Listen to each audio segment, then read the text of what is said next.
pi sikit. Okey, tu duit gaji bulan-bulan tak dah cukup. Dia pun habis tahun ni.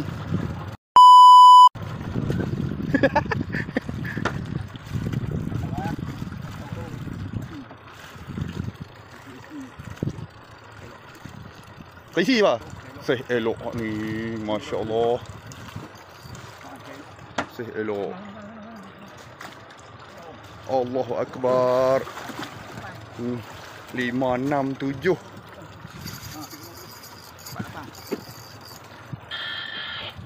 Drag bunyi pula dah. Oi. Sapri. Alhamdulillah. Tu dia Sapri. Makan mok weh. Ambil pi sikit. Wow, tu dia.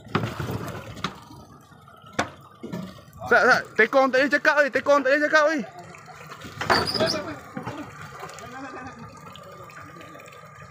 Tak ada apa, tak ada apa.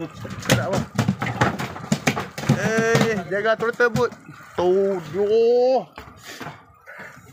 Ha ni tekong kena ambil gambar sekali lah. Gila. 7, 8, 10 ni. Kau nak betul. Angkat tinggi sikit.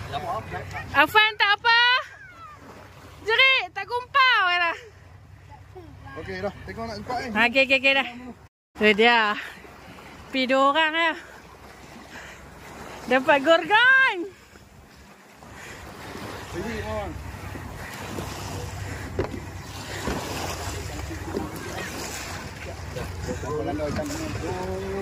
Kita nak tekong ni. Untuk trip kali ni kita nak tekong Ahmed.